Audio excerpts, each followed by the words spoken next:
We'll call the meeting of the Minot City Council to order for today. It is Tuesday now, February 18th at 5:30 p.m. I would ask that everyone put their cell phones or electronic devices either on silent or on vibrate so that we can keep the distractions down to a minimum this afternoon.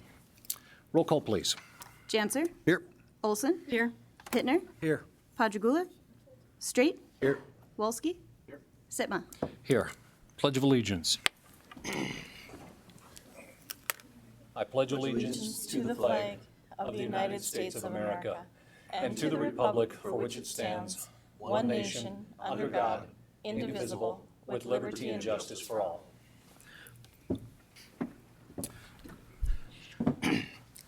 Before we get to number 3 on our agenda this afternoon, I do want to take a moment and make one acknowledgement, or I guess in memoriam here. Yesterday, former City Finance Director and representative for District 40, Bob Franzfog, passed away. And Bob spent many years serving not only the community in the form of our finance director, but also folks in Minot and as a representative. So to the family and friends of Mr. Franzfog, certainly we'll keep you in our thoughts and prayers. So, number 3 on our agenda this afternoon is Planning Commission, and 3.1 is a public hearing, the Star Subdivision Lot 1 and 2, a public hearing to consider a request by Jesse Starr, owner and Ackerman Surveying and Associates Incorporated, applicant to rezone lots 1 and 2 Star subdivisions from agricultural district to agricultural residential district. Recommendation is that the City Council approve the subdivision to separate the north half of Outlot 7 into 2 rural residential lots to be known as Lot 1 and 2 of proposed Star subdivision. And number 2 is recommended the City Council pass an ordinance on first reading to change the zone from agricultural district to agricultural residential district. Again, this is a public hearing. Anyone to speak in favor or against the 2 recommendations that are before us this afternoon? Again, this is a public hearing for anyone to speak in favor or opposed to the Star subdivision lots 1 and 2. Seeing none, I would look for a motion. Alderman Janser. Mr. Mayor, I move we close the public hearing and approve the item. A motion by Alderman Janser. Is there a second? Second. Second by Alderman Olson. Discussion on the motion. Any discussion? Please call the roll. Janser. Yes. Olson. Yes. Pittner. Yes. Straight. Yes. Wolski. Yes. Sitma. Yes. Motion is approved. That takes us to 3.2. This is the City Council Public Hearing Text Amendments, Chapter 30. The planning staff conducted research of other North Dakota cities on which types of planning requests require public hearings and which do not, in the interest of eliminating duplicative public hearings before the City Council. Currently, the Minot Ordinance requires public hearings before both the Commission and the Council for text amendment applications, rezoning applications, conditional use permits, and interim use permits. The proposed text amendment prepared by the staff will eliminate the need for a second public hearing at City Council, since the requirement for public input will be satisfied at the Public Commission meetings. The Planning Commission modified this staff's proposal by recommending that zoning amendments and conditional use permits require a second public hearing at the county level, while removing the hearing requirement for interim use permits and text amendments. Planning staff recommends the City Council pass the attached ordinance and amendment in Attachment B on the first reading to eliminate the duplicative public hearing before the City Council for text amendments, applications, rezoning applications, conditional use permits, and interim use, or the other items that are attached in very great length on our screen and those who are watching at home. Mr. Billingsley, I believe you were in discussions on part of this. Yes, Mr. Mayor. Good evening. Good evening, members of the council. Derek, can you please bring up the slide real quick? Thank you. So we've conducted some research on how other cities throughout the state handle planning commission public hearings. We learned that right now we currently follow the Grand Forks model, which is we require hearings on all 4 of these items: text amendments, rezones, conditional uses, and interim uses. Staff is proposing to go to the Jamestown model, which we would not require public hearings on all 4 of these items. Fargo and Bismarck kind of mix it up a little bit. They require public hearings on some of these items. For example, Fargo requires public hearings on rezones, Bismarck requires them on text amendments and rezones both. Wanted to make it clear that when you go, there's two ordinances that are attached here tonight. The Planning Commission held their public hearing, discussed the matter, and they made some minor modifications to the ordinance. Their recommendation is under page 3.2C. The staff's original recommendation is under page 3.2B. So the shorter ordinance is staff's version, which would eliminate the public hearing requirement for all four of these items. The Planning Commission's recommendation is to keep public hearings for for rezones and for conditional uses, but eliminate them at the city council level for text amendments and interim uses. The Planning Commission, when they made the recommendation, they thought that rezones and conditional uses can be controversial, they could be emotional. They thought that the public should have an opportunity to address the city council on those matters. It's understandable. Not going to disagree. Sometimes those items can be very controversial, and people would certainly love to address their council members regarding those items. Conditional uses, I've come up with a list of conditional uses that could be controversial. They would be hospitals, cellular towers and radio towers, storage of hazardous materials, recycling centers, truck stops, wrecking yards, petroleum refining, private landfills, and resource extraction. So those are the kind of items that would not require a public hearing before City Council if you were to approve planning staff's version of the ordinance amendment. So I hope that's clear, and I stand available for your questions if you have any. Thank you, Mr. Billingsley. I think City Manager just has a little additional input here.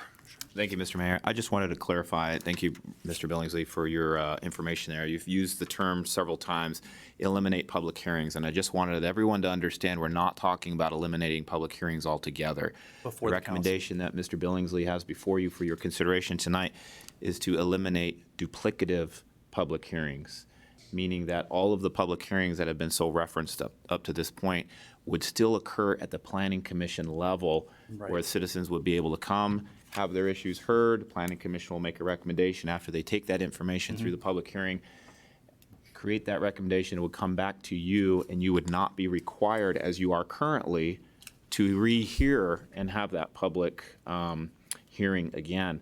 And I think the concern here for staff is that when we have duplicative public hearings, oftentimes our citizens aren't aware of that, and they show up at the Planning Commission level, they say their piece, they think they get what they want if the Planning Commission makes the recommendation, and then they don't bother to show up to City Council in some cases, and the City Council may take additional testimony or hear different things and make a different decision, and then they sort of feel left out, that they weren't here part of that process. Now, even though we notice it as we should, that sometimes is the concern with duplicative public hearings. So I think that's what's on the table for your consideration tonight, is if you want to just have the one hearing for all of these things, keep it at the Planning Commission level, or alternatively, some combination, which is what Mr. Billingsley's got on the screen here. Right.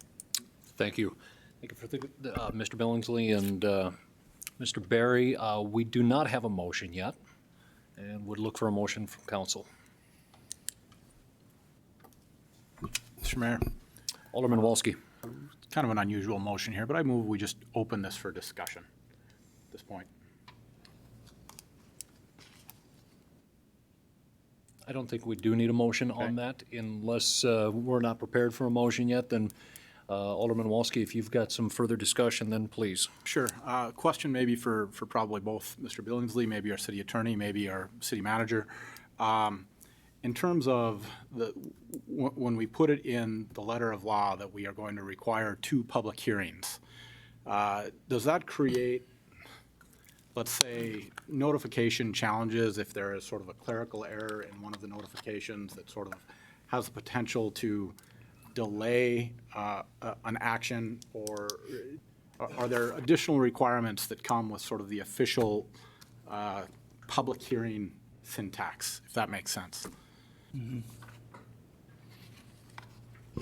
Mr. Mayor and Alderman Wolski, in our current zoning ordinances for a number of these types of issues, there are certain notification requirements for public hearings of property owners within 300 feet, and they do have to receive notice of those public hearings prior to the Planning Commission or the City Council holding a public hearing. If they don't, that does delay the application, and it would have to go to the next meeting, and new notices would have to be sent out. There's also a time requirement, I believe, in the zoning code, and I don't have it in front of me, but I think that there is a 7-day newspaper notification, if I remember Yes. the length of time, right? And so that's also a requirement that is something that has to be done before the public hearing. Further questions or comments? Alderman Walski. Mayor Sima, thank you. I kind of like the spirit of what the Planning Commission brought to us in terms of rezones and conditional uses. But I wonder if there's sort of an alternate path here that allows us to essentially move to a less restrictive model in terms of requiring the public hearings, but still, in essence, keep the practice. And so when an issue of a rezone or a conditional use comes through the Planning Commission, that we just acknowledge that this is going to be an additional opportunity for public comment on this issue at City Council, but we don't necessarily call it a public hearing. Because I want to keep sort of the intentional spirit of the ability to address these issues at Council, but I'm not sure that we need to sort of chain ourselves to the additional administrative burden that comes with an official public hearing. I would look I would to welcome any either a comments. city manager or a city attorney, I think, for a little bit of insight on if that would require ordinance change or how that would look. Thank you, Mr. Mayor. It would require an ordinance change to adopt what it is that's being recommended here, whatever you decide. You would be in alignment with the law as it relates to holding your first public hearing at the Planning Commission level. If you decided not to hold a public hearing, again, at the council level, you could still open the issue up for comment. If you did that as a routine practice, I suppose that's fine. If you was selective about it, there may be some questions as to why one issue was, selected for provision of additional public comment, whereas others weren't. And I think if you can justify that, you'd probably be okay with that. So, do you have anything to add? Mr. Mayor and Alderman Walski, in the text of the proposed amendment, I think this is the Planning Commission's proposed amendment, it says that the application the council should act based on the application, evidence, and recommendation received from Planning Commission. We could insert any public comment at that time. But then, like the city manager said, you'd have to be sure to always take that public comment because you have invited that through an ordinance. Alderman Pittner. Thank you, Mayor. Is it possible, maybe city attorney or city manager, or Brian, to put the onus on the applicant to make them, if they would possibly request at the council level, if they don't like the outcome of said public hearing, that they could request a public hearing at the council level, make it kind of a secondary act on the applicant, rather than us making sure that we're consistent and making sure that we're covering our rear ends. We can maybe put it on the citizens, that if they don't like the outcome at the council level, they can appeal to us with a request. Ms. Hendershot. Mr. Mayor and Alderman Pittner, the Planning Commission would still only be making a recommendation to this body. All of these items require that the council take final action, so regardless of where the public hearing happens, if it's at the Planning Commission level only, that item still comes here, so the council can still hear public hearing on any item on its agenda, regardless of whether it's a public hearing or not. Alderman Janser. I understand the spirit of Alderman Walski's suggestion, and I'm not necessarily opposed to something like that. But I'm inclined to go with the recommendation of the Planning Commission in the sense that the things that typically come to us either on a split vote from the planning commission where there isn't a particularly decisive recommendation, or where the discussions about the item and the issue gets some clarity, or the person who's making the petition to do whatever they're trying to do, provide some additional information and so forth. In those instances, it's kind of good for us to hear first person from those citizens. And so I think at a minimum, I would be in favor of adopting the Planning Commission's recommendation, or else leaving things the way they are and just continuing to have, two opportunities for these folks to talk to us. Further discussion? Alderman Straight. Mr. Mayor, I'm in agreement with Alderman Janser, and at this time, I would make a motion to approve the recommendation from the Planning Commission. We have a motion to adopt the recommendation from the Planning Commission. Second. We do have a second. Do we need any clarification on the recommendation? We're clear on that? Okay. Alderman Wolski. Yeah, just a clarification. So, Mr. Billingsley, this would probably put us almost in alignment with Fargo. The only difference would be conditional uses would still require 2 public hearings. Yes, that is correct. Any further questions or discussion? Any further discussion? Seeing none, we have a motion and a second to approve the recommendations by the Planning Commission.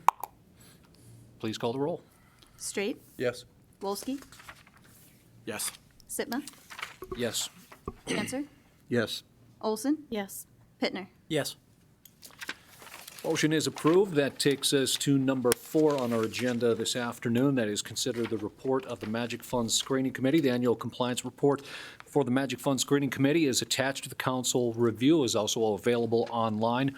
We did have notification that a representative or the president of the board from the Magic Fund Screening Committee was not going to be able to be at tonight's meeting, and seeing that we did not have any questions, or at least a need for presentation in person, we did give the okay that to accept the annual report. We do not need, or do we need to have a motion on this to accept it? City Attorney? I don't believe we do. Okay. If there's no discussion on the annual report, seeing none, we'll continue on our agenda. On to the consent items. We have 5.1 through 5.7 on our consent item agendas. Are there any individual items that need to be pulled for individual discussion? If not, I would look for a motion. Move approval on all items. Motion for consent on 5.1 through 5.7. Is there a second? Second. Second by Alderman Janser. Discussion on the motion. Again, for anyone out in the audience or watching online, we will be approving 5.1 through 5.7 on consent as made with the recommendations by staff. Any further discussion? Seeing none, please call the roll. Olson, Yes. Pittner, Yes. Straight, Yes. Wolski, Yes. Sitma, Yes. Janser. Yes. Motion approved. That takes us to action item 6.1 is the 2020 street seal, 16th Street Northwest speed reduction, 4469 as part of the 2013 local road safety program study. 16th Street Northwest was identified as a pedestrian and bicycle corridor. As part of the engineering department's 2020 street seal project, bicycle lanes are currently being designed for 16th Street Northwest between 21st Avenue Northwest and 30th Street Southwest. This improvement will better allocate into the existing roadway space, as well as provide a connection between the share use pass on 21st Avenue Northwest and 16th Street Northwest, north of 36th Avenue Northwest. In an effort to balance safety and mobility for all roadway users, the engineering department is proposing a Vision Zero traffic calm practice of restricting vehicle travel lane width by the additional of the bicycle lane and lowering the posted speed limit. The proposed ordinance will lower the posted speed limit on 16th Street Northwest between 21st Avenue and Northwest and 36th Avenue Northwest from 40 to 30 miles per hour. The recommendation for the council is to pass the ordinance of modifying the posted speed limit on 16th Street Northwest between 21st Avenue Northwest and 36th Avenue Northwest. Is there a motion? So moved. Motion to approve by Alderman Olson. Is there a second? Second. Second by Alderman Pittner. Discussion on the motion. Alderman Wolski. Mayor, so my brief comment here, just appreciate the attention to detail regarding pedestrian and bike considerations. I think this has been a point we've been talking about here on council for a long time, and I like to see it coming forward in these plans. So, thank you. Any further discussion? Further discussion? Seeing none, please call the roll. Olson? Yes. Pittner? Yes. Straight? Yes. Wolski? Yes. Sitma? Yes. Janser? Yes. Motion is approved. 6.2 on our agenda this afternoon, the wireless telecommunication facilities ordinance and accompanying small cell agreements. For the past year, city staff have been drafting ordinance revisions, guidelines, and related documents necessary to allow the small cell wireless communications facilities to occupy the public right-of-way. Staff have completed the necessary documents to begin allowing the technology within the city right-of-way, and the documents are ready for the council's review and approval. There are 3 recommendations.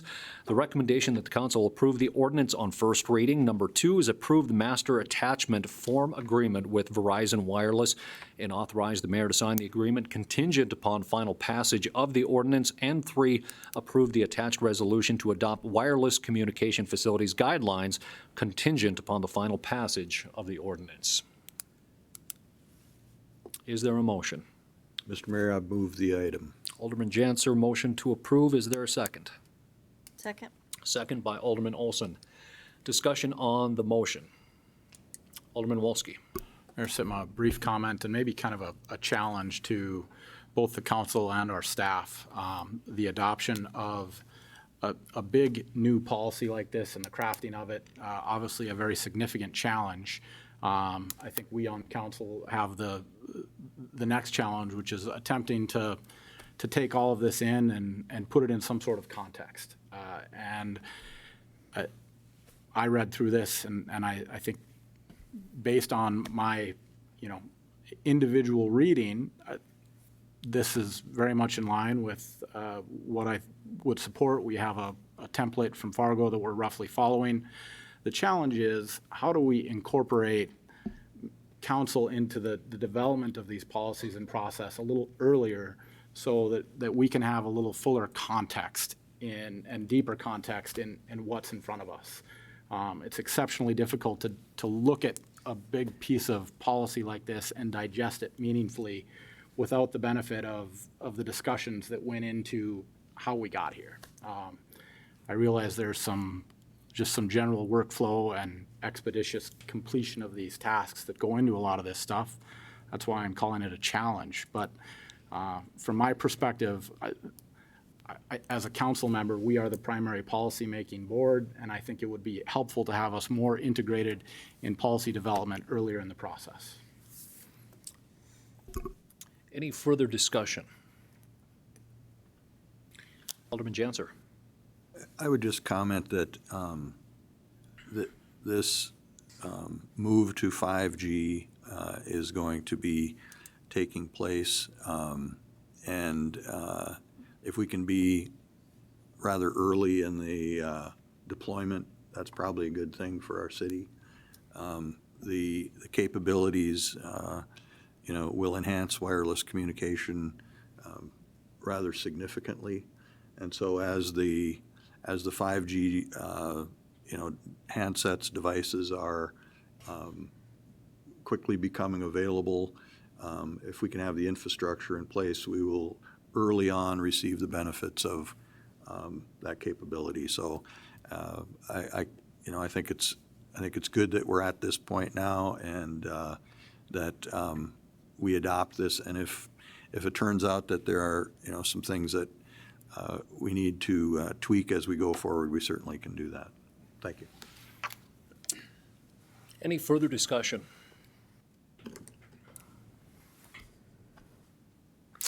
Seeing none, please call the roll. Dancer, Yes. Olson. Yes. Pittner, Yes. Straight, Yes. Wolski, Yes. Sitma. Yes. Motion is approved. That takes us to 6.3 on our agenda this afternoon. This is the special assignment assistant for the city manager. City Minot has grown in size, scope, and complexity over the past decade. The new project programs, services, and initiatives have added the workload and staff. When the current city manager was hired, he oversaw 18 different direct reports, and while the number of the reports has been since reduced to 16, his span of control remains quite large. A more proactive and assertive council has also added to the workload. Staff is proposing the development of an incentivized special assignment role, which would be a cost-effective, short-term way of enhancing the capacity of the city manager's office. There is two recommendations before us. The recommendation of the City Council: authorize the development of the temporary special assignment role, and 2, approve the pay differential budget amendment required to implement the special assignment role. Is there a motion? Move approval. Motion by Alderman Olson to approve. Is there a second? Second. Second by Alderman Janser. Discussion on the motion. Alderman Wolski. Mayor Sitma, thank you. I did not read this memo as closely as I should have, but I would appreciate the city manager speaking to the development of a temporary special assignment role. It's the temporary part that is of most interest to me. Mr. City Manager. Thank you, Mr. Mayor. So what we're doing here with the recommendation is we're attempting to create a special assignment position, which would be a term position for about 12 to 15 months to allow us to essentially get through a large workload that's before us.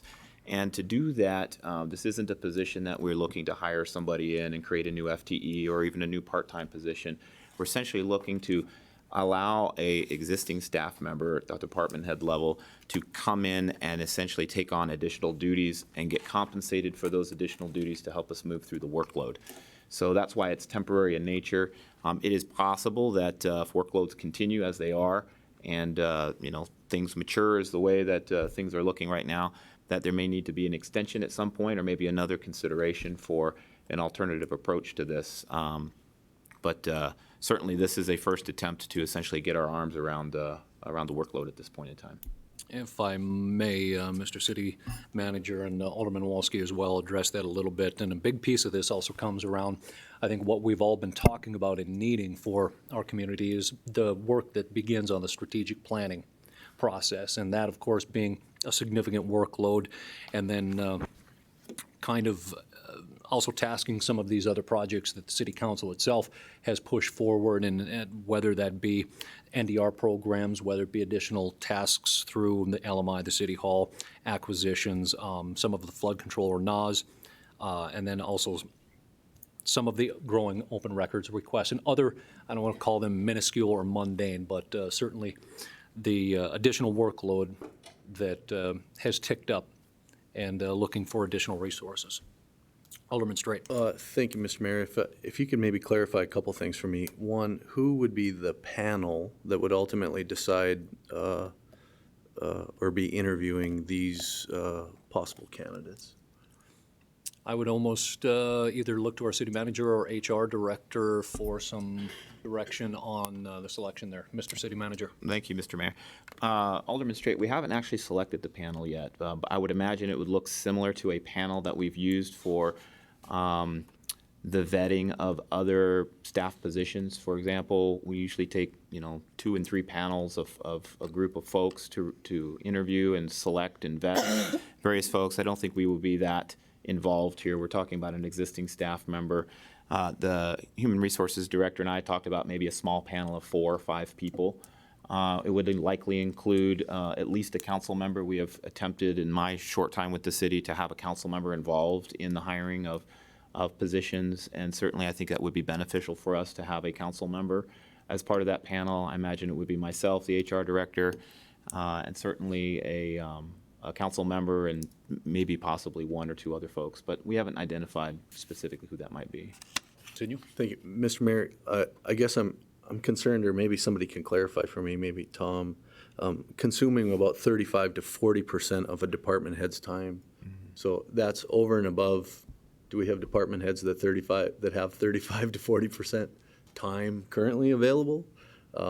If so, is that a concern and I understand that's why the compensation is there, but it just, to the outside public view, it concerns me a little bit can you speak to that? Mr. City Manager. Thank you, Mr. Mayor. Yeah, I can tell you, and I'm certain that the department heads will nod their heads to tell you that nobody's sitting around with 35 to 40% of their time available. What we're asking for is a special assignment which goes above and beyond the time already committed. So what we had to do is put some sort of sense of time as it relates to, what we're asking of them, or potentially asking of them. And, it is essentially sort of an overtime situation. That's what we're doing, is we're setting up an overtime situation which is going to provide compensation. As you all know, department heads are exempt from overtime. So the only way to make this up is in the salary differential, which is what's being offered here through the budget amendment. Continue. Mr. Mayor, if I could ask it, so it kind of pertains to my decisions on staff hiring, but are we hiring an economic development director? Have we moved forward with that? Alderman Straight, we have interviewed one, and I would look to the city manager if we've officially reached out for an offer. Well, thank you, Mr. Mayor. I might have to defer to the HR director on this, but I can tell you, yes, the mayor's correct. We did interview. We, all the panels got back together and made a decision that we would make a recommendation, or that the recommendation was to make an offer to the candidate, and that's where I'm going to have to turn over to the Human Resources Director. She took it over from that point. Good evening, Alderman Lisa. Straight, Mayor, we have not reached out to the candidate yet. There was some additional information we needed from the recruiter, and that gentleman I spoke with today is going to be getting back to me. So as soon as I can confirm that information, we'll be reaching out to that candidate. Thank you, Ms. Junt. Any further questions or comments? Alderman Straight. I guess, Mr. Mayor, I appreciate where we're at in part because I feel like I specifically have asked quite a bit of staff and the city manager. From my standpoint, the reason I brought up the economic development piece is I feel times and some things have changed. And I'm more of the mindset that we should hire an assistant city manager and not hire an economic development specialist. And that's why I wanted to ask Mr. Mayor, because I understand that the process has been in motion, but we haven't had a update to where we're at in that process. And so that's why I'm concerned about, one, the workload of a department head who's probably already devoting quite a bit of time. I have to admit, I'd like to have the panel a little more flushed out, in part just because I know if it's you, Mr. Mayor, Council President Janser, Assistant President Olson, I would like to have that flushed out, just in part because when the public asks me questions, we approve these things without processes already in place. It's hard to not feel like I'm on my heels. So just a few statements that play into ultimately the long-term budget viability. And that's why I feel like the city should focus on the nuts and bolts of running the city. I appreciate, Tom, the challenges you have in your role. I think that we should hire an assistant city manager and get away from the whole focus on economic development and let the economic development people move in that realm. So if that's the case, I would like to have that conversation. I don't know, Mr. Mayor, if we're going to have a motion or a discussion about that position, but I think that that is an important part of this conversation because it ultimately affects the budget and what our city manager is asking for. Alderman Straight, we can certainly talk more about the economic development position within the miscellaneous and discussion items here in a moment regarding that. We did approve the hiring of that position a while back, but if you want, we will bring that up under the miscellaneous and discussion items for now and focus on the assistant for the city manager special assignment role here. Any further discussion or questions? Oh, I'm sorry, Alderman Wolski. Sure. I'm really struggling with any particular growth right now. I recognize the need here unquestionably. And one of those situations where I don't know how I'm going to vote a few minutes before I'm going to vote. The span of control is a particular concern. I don't think it's reasonable to expect our city manager to be in direct management of 16 people. I think there's a lot of models and information out there that suggest it's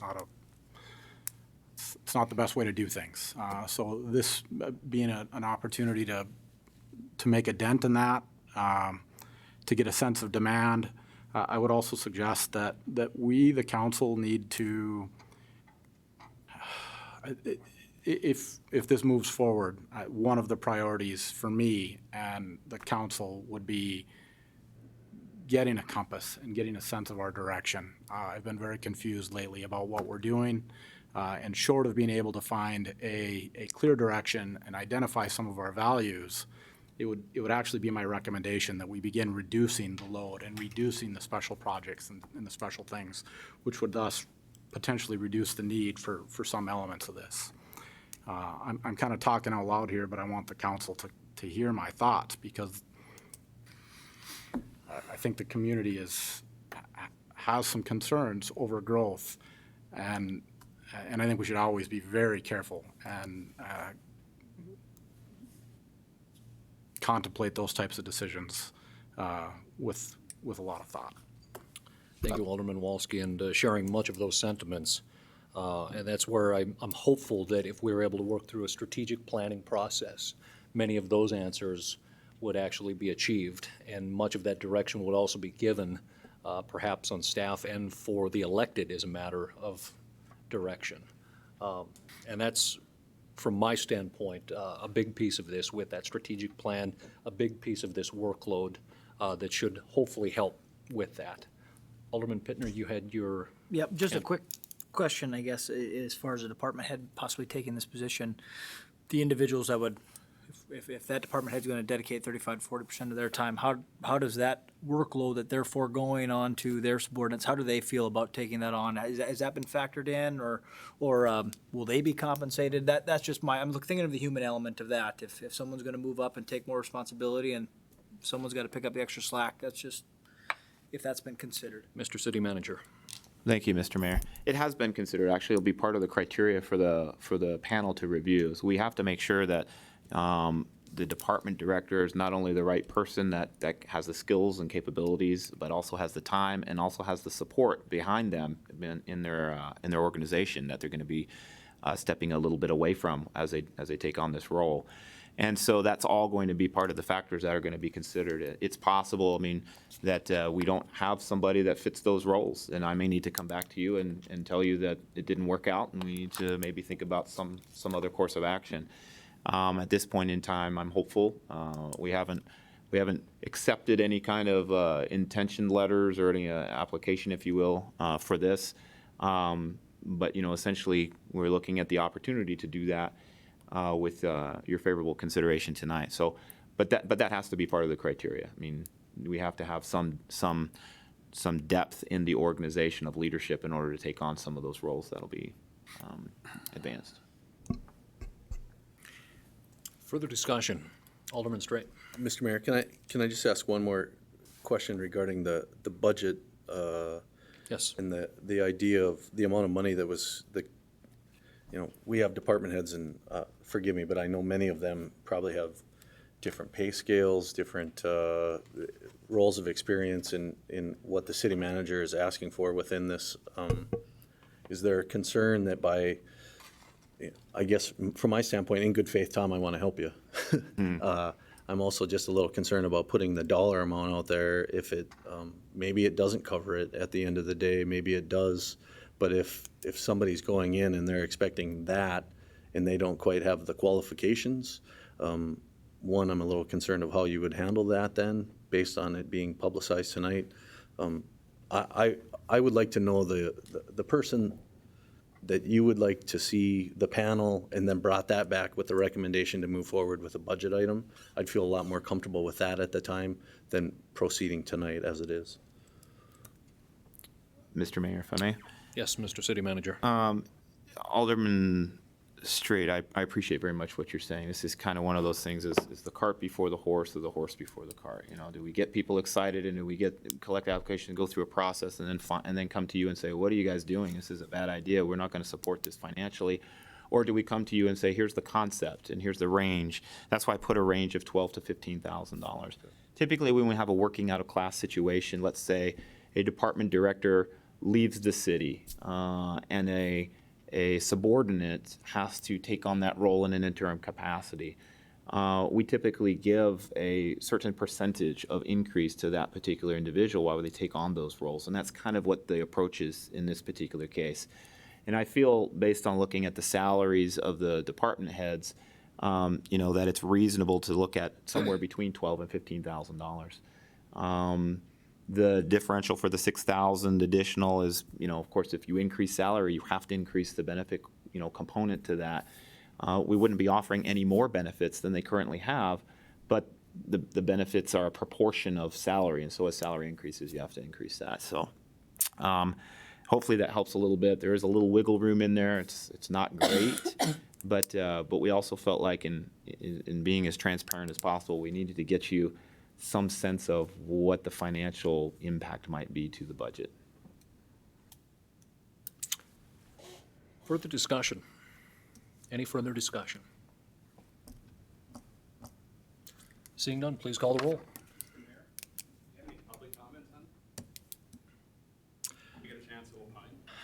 Certainly can. Doesn't necessarily, because it's not a public hearing, we don't have to, but Mr. Greenheck, I will go ahead and allow up to 5 minutes. Well, I may take more than 5. I apologize. I will cut you off at 5 minutes, Mr. Greenheck. We had this This discussion last. is a public meeting. I will say my piece, okay? If we can, Mr. Greenheck. My your name's name Tim and- Greenheck. I'm at 3756 White Pine Circle Southeast. I've talked to most of the aldermen about this.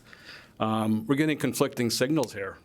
In the write-up, it says that this is going to consume about 35 to 40% of the department head's time. It doesn't say anything about overtime. It doesn't say about working after hours. It says 35 to 40% of their time.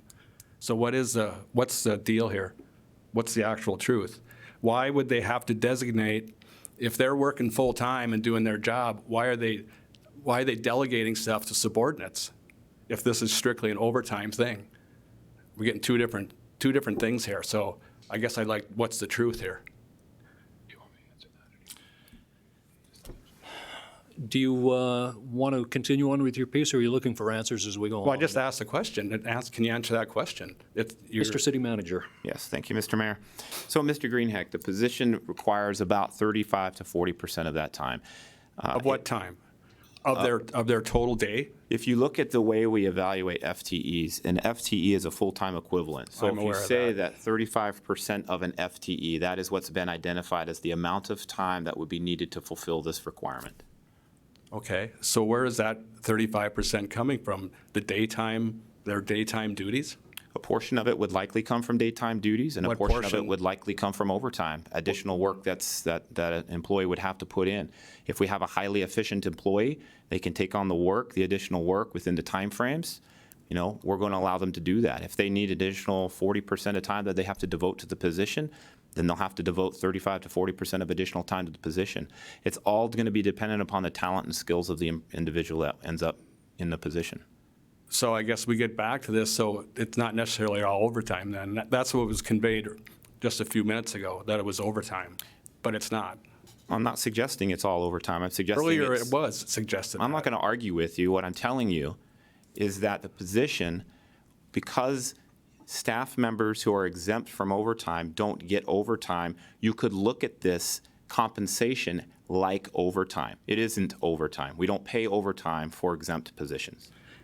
I would say if there's a department head that has time to give within their set, if you want to call it an 8-hour day, go ahead and do the work, but they should not be compensated for it. Are you going to compensate the subordinate that department head passes the work on to? No.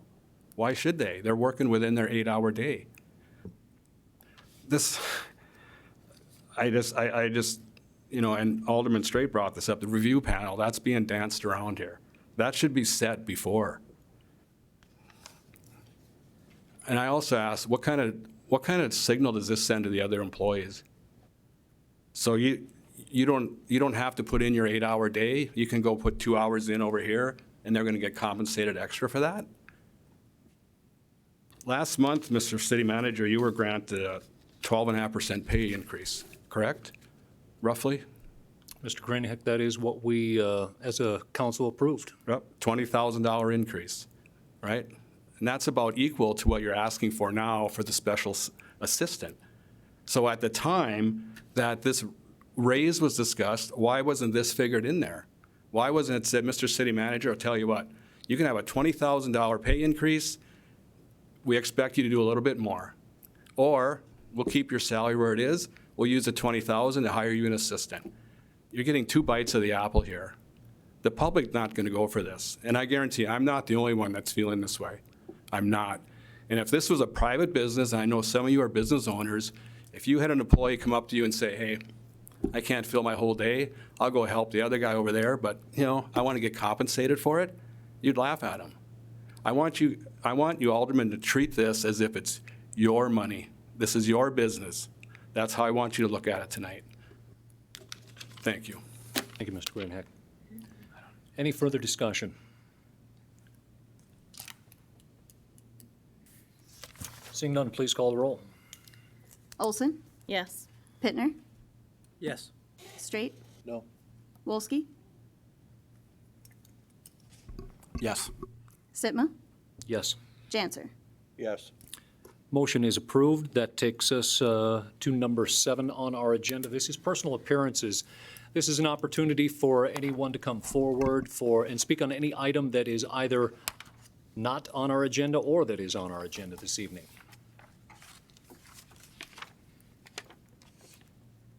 Again, this is an opportunity for anyone to come forward and speak on any item that is either on or not on our agenda this evening. Seeing none, we will move on to number 8, miscellaneous and discussion items. We have one that is on our list, the FEMA Risk Firm Appeal Discussion. This is 3888.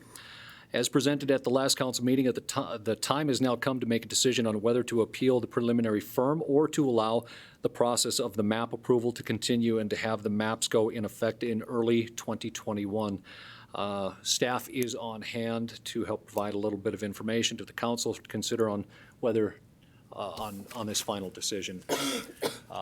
Did have discussion with Mr. Meyer, and of course, he did send out to the rest of the council as well information via email as far as some cost analysis. And I will also, unless Lance, you want to go first, I'd be more than happy to chime in afterwards. Mr. Mayor, members of the council, I think I'll just hang on for a little bit. Mr. Mayor, if you wanted to talk through the insurance things, you can. Sure. And then if there's any follow-up questions on process, I'd be happy to answer it. If we do decide to go down the appeal route, I would have some recommendations for you to help with that decision. Okay. So try to stay with me here as we talk a little bit about the flood insurance aspects here.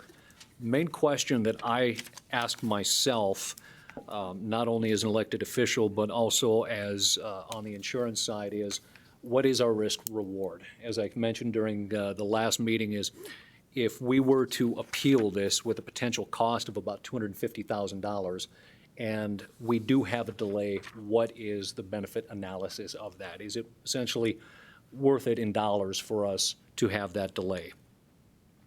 So with some of the numbers that were provided by FEMA to the city, we have about 1,929 active flood policies in the community, with a total premium of about $1,020,783.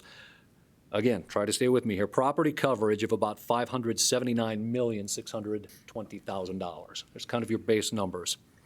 If you break down the total property coverage by the total number of policies, it's about per policy $300,000 in coverage. This is where the insurance side of it comes in. It's really difficult to differentiate with those numbers what's residential, what's commercial, or what's secondary, because that's really the three premises that we have to deal on the flood insurance side. But if we were to take the assumption with conservative numbers of about a $250,000 residential policy with 100,000 contents, that runs about, right now, with the increase this year, $582. With that $582, there is about $130 in fees attached to that. That is going to be things like the reserve fund assessment, the HFIA surcharge, the ICC premium, to just name the three, and then there is one other, and I don't have that in front of me, but it's a small fee. So we have to ask ourselves, if we're going to appeal and delay this 2 years, what does that look like in terms of the increase of 12% for residential, because that's the newly mapped increase. Commercial and secondary dwelling is mandatory 25%. That is what the NFIP charges. So you split the difference on that, it's about 18.5%. You compound that over 2 years and then add in the additional fees and surcharges, you come up a little more than about 800 and change for the average policy. That's 2 years down the road. Now you take that again times the 1,929 policies intact, and that brings you to around a 2023 NFIP annual estimate of about 1.6 million, approximately. I'm rounding here. Now, what we'd also imagine is as the flood maps go into effect, more people that maybe don't have flood policies are going to get them, or people that pick them up within that 12-month newly mapped region under the AE zone. If we wanted to take a guesstimation of 10%, then that total policy premium, or total number of policies, jumps to 2,222, or about $1.82 million. That's total premium. We want to compare that to what would be the X zone 2 years from now. So again, we said it's about 1,020,000 right now. Take that compounded over 2 years, that's about 1,082,000. So you take that either 1.83 versus the 1,082,000 or the 1.6 versus the 182, and you start to see savings. Now you subtract the 250,000 that is going to be our upfront cost, and we save anywhere from, on the current policy cost, at a little over $200,000 in that 2-year time frame because of premium going out as a community. If you take that 10% increase, that number's probably closer to 475 to 500,000 after you subtract out that 250. That is the savings. One of the arguments inevitably is going to be, now that's only savings to people in the valley. Well, that's truly correct, direct. However, as we've had this discussion, when those maps go into effect, it inversely is going to have an impact on the value of properties in the valley. And not positively, we're going to start to see as flood insurance rates go up, property taxes, maybe a little more slowly, will go down. At our service level of the city, we would expect those costs to stay the same and to have those current services stay the same with a quarter of the city being devalued. Obviously, a person, respectively speaking, would see a mill levy increase to offset that difference. So that inversely would impact the entire community. Now, these increases are just, again, off a broad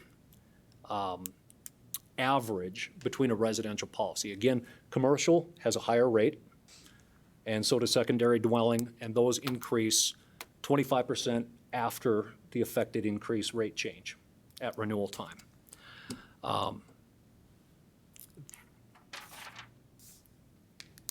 Now, in terms of long-term savings, again, we can't literally or figuratively put that into numbers in front of us, because if we compound those increases, let's say 10 and 15 years down the road for MI6, MI7 areas, that 1 or 2 year delay in those increases is compounded at a much greater and higher value, because as those values get higher and higher, those percentage increases get more and more.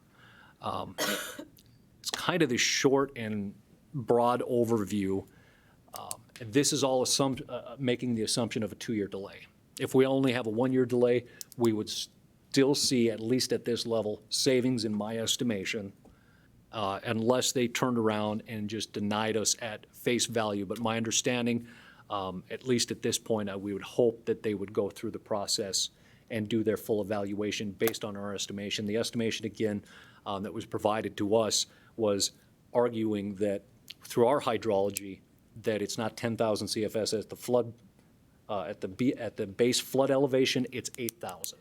And that 8,000 does take the difference of that 2,000 CFS, take a good number of properties also out of the floodplain. So if they were even to come back and say, you know what, you're right, a year from now, we still gain that then in terms of benefit.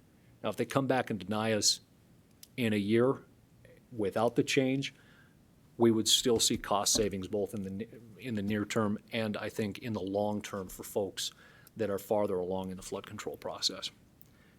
It's a lot of numbers. And I thought about printing it all out, but it gets pretty convoluted pretty quickly here with all the different. But I do have for reference last year's flood policies with the pertinent information blacked out. If I know, Shannon, you know what they look like. But if you do want to see where I'm getting some of my base numbers from policy last year before the increases. I'd be more than happy to take questions on that, or if Lance, if you have anything further to add as far as what a potential delay would look like from the NFIP, from FEMA, sorry.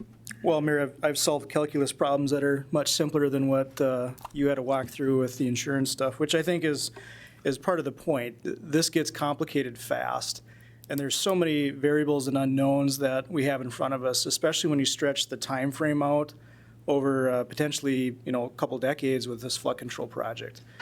I think either way, the city, if you're looking at property values or, if we are successful in an appeal, just that lowering of that base flood elevation for when folks within the floodplain have to have their policies rated, that can translate into thousands of dollars of savings, and then you translate that into many years of flood insurance premiums until we get flood control built. The math makes a lot of sense. And I think it's a risk that the city needs to take, just looking at the potential impact. It might be less than a 50-50 shot at this, but I think if we have an opportunity for an impact as large as this to the community, we should probably take it. What an appeal would look like, and I kind of walked through this last meeting, but just for your just to refresh a little bit, we have essentially 90 days once that clock starts, probably in a few weeks, to submit all of this documentation to FEMA for their review. It's going to be quite an undertaking. It's reconstructing all the engineering, the maps, the studies that they have done over the last several years in 90 days, and then getting that to them, and then working through that appeal process. That appeal process could be a few months long. It could be likely at least 6 months. It could be a couple years if we have to go back to the drawing board and they have to do the rerun everything based on our appeal. So I think there is an advantage there for us to do it. And if you do decide to go down that road, then like I said, I have some recommendations for you that we'd have to do. Thank you, Lance. Alderman Janser. Lance, so I guess a couple of questions.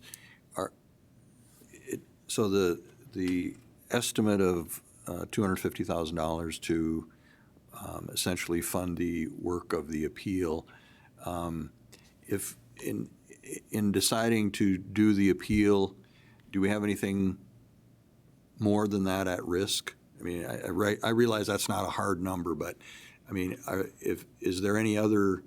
Are we at risk for anything else other than the cost to us of the appeal?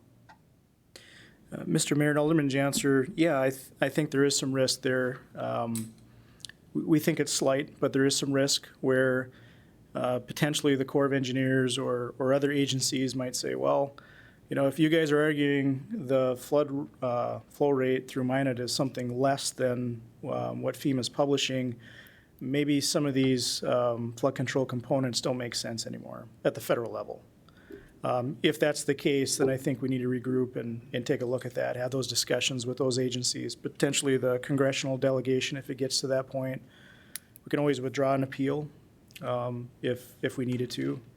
But so there is risk in that regard. I don't think, our gut reaction is I don't think that they would withdraw all the work that's been done at the federal level if we go down this appeal route. Continue. And then, okay, I get that. And then, so then a second question would be, so the assertion that the hydrology calculations are maybe not quite right and that 8,000 instead of 10,000 CFS. I mean, is there a some kind of level of confidence that that assertion is, valid, or is it that you go through the exercise of the appeal to prove it out one way or the other? I mean, I guess maybe that's not the right way to ask the question, but obviously you all have seen something in the results of the current conclusion and maps that you think might be doubtful or is maybe not quite correct and or accurate. So I guess it's partly like, okay, how much is this appeal based on wishful thinking, and how much is it based on, we have some numbers that we think probably ought to be looked at here. I don't know if that's, I'm not trying to put you on the spot, but I mean, I guess if we're going to roll the dice on $250,000, we sort of want a sense of some of that. And not just a hope and a prayer. Well, Mr. Mayor and Alderman Janser, yeah, we do think there are some things that are valid that should be challenged. The way that the engineers that put these maps together had to look at things, and we completely, engineer to engineer, understand why they did it. There's some modeling limitations out there that complicate things when they try to put things like the international agreements into these models. And so sometimes you have to make some assumptions to try to get the model to fit as close to the agreements or what you see in life. And so we have some issues with the way that they did it just because they were very conservative. So from FEMA's standpoint, they're happy because they like the conservative number. From our standpoint, conservative means that we have a higher flow rate, there's more properties in the 100-year floodplain, and that's not a good thing for our citizens. So we think that based on how the dams are actually operated, how the reservoirs are worked through, that because that number is conservative, it should be something less than what it is. Our models are coming in around that 8,000 CFS, maybe a little higher, maybe a little lower. But the net result is that it's something less than that 10,000 CFS.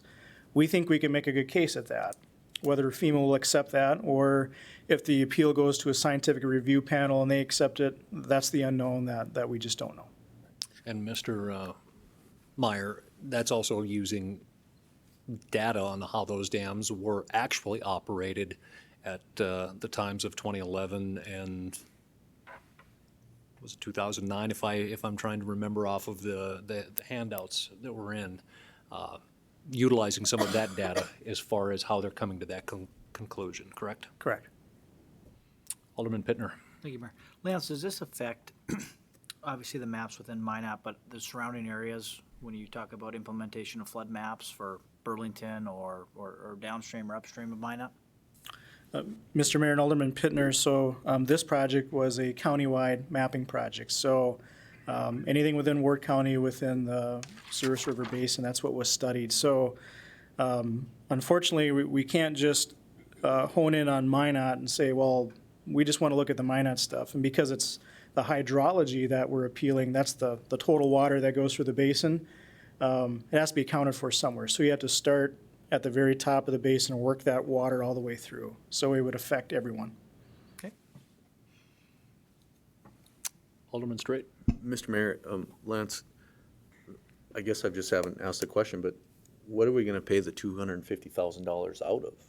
It's a good question, Alderman Straight. If not mistaken, that we had identified some sales tax reserves as estimates, or more sales tax came in than our estimates for 2019 in the specific infrastructure category, if I'm not mistaken.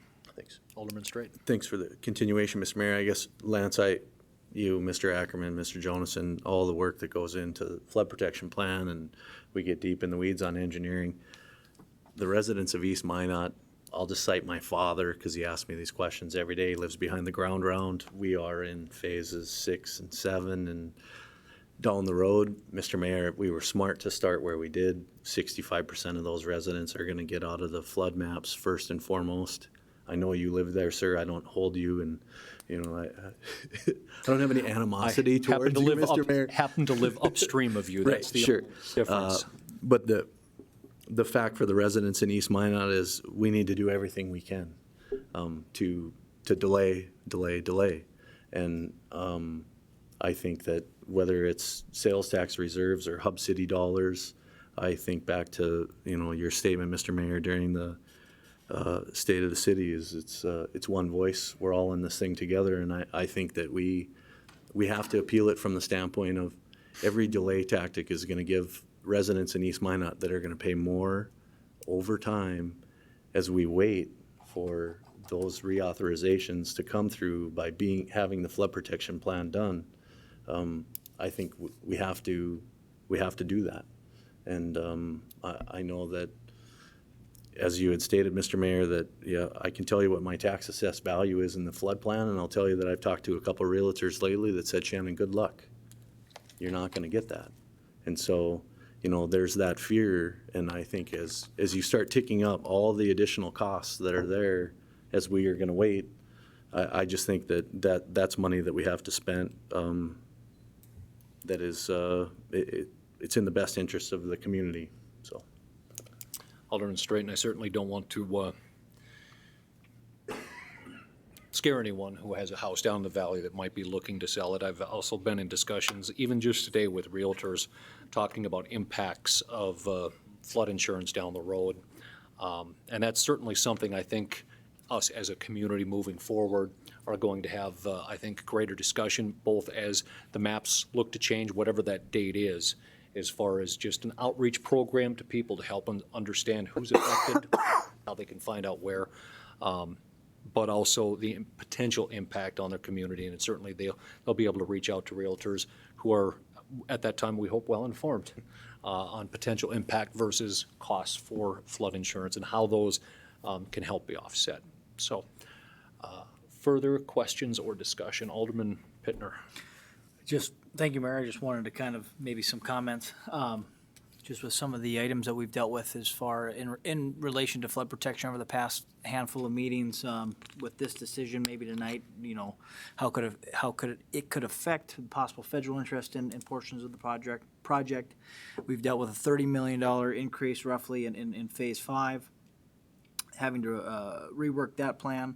We're talking about a $250,000 investment possibly tonight to roll the dice that would possibly save citizens of Minot in the short and long term if they work out in our favor. And I just want to reiterate this. I know that there's going to be a concerted effort to work towards this in the future, but that's why my question I asked of Lance was how this is going to affect. This is going to affect everyone that this project is benefiting, not just the citizens of Minot. It's going to affect the residents in Burlington, upstream and downstream of Minot. And I still think it is so important for those jurisdictions to be contributing to this project because they are seeing the benefit. But the city of Minot is now footing the bill for possibly delaying the implementation of maps, the benefit. So again, I hate seeing the city of Minot be the checkbook that keeps ready and apparently we have blank checks that we can keep signing. So I just want to hammer that home again that I want to continue to see that effort made, and I look forward to that progress being made with those local jurisdictions contributing to this project more than they have in the past. Alderman Wolski. Mayor Sima, thank you. I appreciate Alderman Pittner's concerns. I think if this moves forward, I would appreciate seeing a funding source within sales tax identified, because I think that in part captures some of that concern, sales tax being very much a regional sales tax revenue source. As we all know, people who live outside of Minot come into town and spend. Lance, question for you, and answer to the best you can. I've got a couple things. One, if FEMA and their flood map consultant had taken our comments to heart a couple years ago when we all sat at the auditorium with, I think, the FEMA director at the time and said, we've got some real problems with your process here. If they had taken those comments to heart at that time, would we be here today, or would they most likely still be working through the revision process? Mr. Mayor, Alderman Wolski, my guess is we'd be probably pretty close to the same point, because they did address our concerns on the hydraulics, or how the water flows through the valley. But they didn't address those hydrology concerns. So if they would have taken the data that we gave them and then refined that and incorporated in the maps, we probably would be pretty close. It might take them a few more months to run through all the QA/QC process that they have. It would have been longer. But I don't think it would have taken years longer. Okay. Probably several months. Next question, Lance. To me, the financial return is very obvious. To me, that's not the issue. The part I want to be sure of is that the process we are entering into is a process we are very comfortable with. And the appeal board, what do we know about that? Do we have confidence that that is going to be a board that gives our arguments and FEMA's arguments, a fair look? We're not walking into a board that's, the FEMA board of directors or some element like that the deck is just stacked against us in some form. Mr. Mayor, Alderman Wolski, I don't know a lot about the whole appeal process, and it's mainly because we don't, obviously we haven't gone down this road, but others, it's not very common. You either get your appeal approved or you don't. FEMA does now have a new process called the Scientific Resolution Panel. And that's 5 independent experts in hydraulics, engineering, hydrology, science, what have you, that are selected. And they sit in this panel. FEMA provides them their documentation. We provide them ours. And they use their independent judgment to essentially look at both cases and decide who's right or who's wrong. So when it gets to that panel, I think, and I think that's probably where this is going to go, because we've had so many people look at all this data. There's really no one left to send it to but the scientific review panel. So that's probably where this would go. They are independent. I don't know who they are. I don't know how they're picked yet. But I'm sure if we do go down this road, then we're going to find all that out. Perhaps, Lance, I can't remember if I had asked this at the last meeting to either you or to another individual, but has any municipality or other entity gone through and appealed the map determination to this degree? Not to my knowledge, Mr. Mayor. In several months ago when we sat down with FEMA, we kind of walked through what an appeal would look like. And they've been very open and transparent about what the process is. They're not trying to hide anything from us. And at that time, they said they weren't aware of anybody that's gone through this, and that came from some of the higher up FEMA people. So I think this process really is only a couple years old, and with all the different mapping going on around the country, I don't think anyone's gotten to this level yet. Okay, thank you. Further questions or comments? Or discussion for that matter? Alderman Janser. I guess I would just make this comment on that. I'd ask a question. I guess the comment would be, in the face of the kind of damage that was caused in 2011, and in the face of the reality of a $500 million project in this watershed that is, underway, and recognizing that every year, we currently are subject in, parts of town, but really right now in a lot of parts of town still, to whatever Mother Nature is going to throw at us. And this year, we're looking to be in pretty good shape.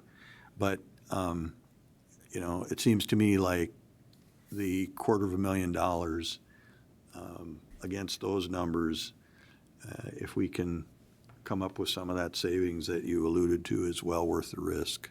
And, I think our engineering staff and the Ackerman folks, the consultant that's been part of this all along, I think have a pretty good track record. And so I would favor doing the appeal. And I guess my question would be if we need a motion to that effect at this point, or how you want to proceed. I think Alderman Janser, we would need a motion and probably budget amendment language for the location of the funding. Mr. City Manager. Thank you, Mr. Mayor. We were prepared with a budget amendment. We weren't sure how your conversation was going to go, but it sounds like if this council is favorably inclined to pursue the appeal, we have a budget amendment that our finance director, Mr. Lakefield, has developed. He can, as he's approaching, he'll tell you where exactly the money would be coming from and any impacts associated with the budget amendment that's being contemplated.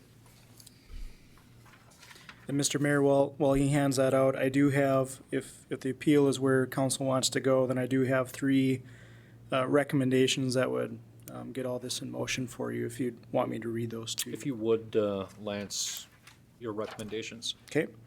Authorize the city engineer to negotiate a scope and fee with Ackerman Esphol to prepare the firm appeal documents and authorize the mayor to sign the agreement. Number 2, authorize the mayor and city engineer to sign and submit the required appeal documents to FEMA. And number 3, pass the attached budget ordinance on first reading to move the required funds into the engineering department's budget. Oh, Alderman Pittner. Thank you, Mayor. I just had a question maybe for Mr. Lakefield. And maybe just a clarification, Mayor, you made the comment that sales taxes possibly come in higher than we anticipated. And I shoot for the hip. Is that due, and maybe this is a little off topic, online sales tax collections? Is that due to just City of Minot doing better in sales tax collections? Digging deep there, Alderman Pittner. Yeah.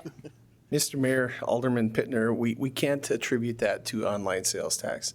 And as a matter of fact, as we tracked sales tax collections throughout the year, through November, it looked like we were probably going to end the year flat over last year. That still would have been slightly ahead of budget, but December was a pretty good month for collections, so we were able to realize a gain over last year's collections, but we're a little conservative in our estimates because if you look at the graph, it is all over the place from month to month. So it's a little difficult to get a good trend line. Some of this is a result of funding from prior years that wasn't appropriated to be spent, or in some cases there may have been projects that came in under budget, so that money stays in that sales tax fund. So we had some cash reserves available there. Alderman Janser. Okay, so with that, Mr. Mayor and council members, I guess I would move the items that Lance articulated a minute ago for those actions and include in that this ordinance amendment for the funding of it. Second. Motion by Alderman Janser, second by Alderman Olson. And Lance, if I can, simply because sometimes I try to be a mind reader, if I could, one quick question is with your recommendation here with the Ackerman surveying, just some details on the specific firm on why negotiate with them.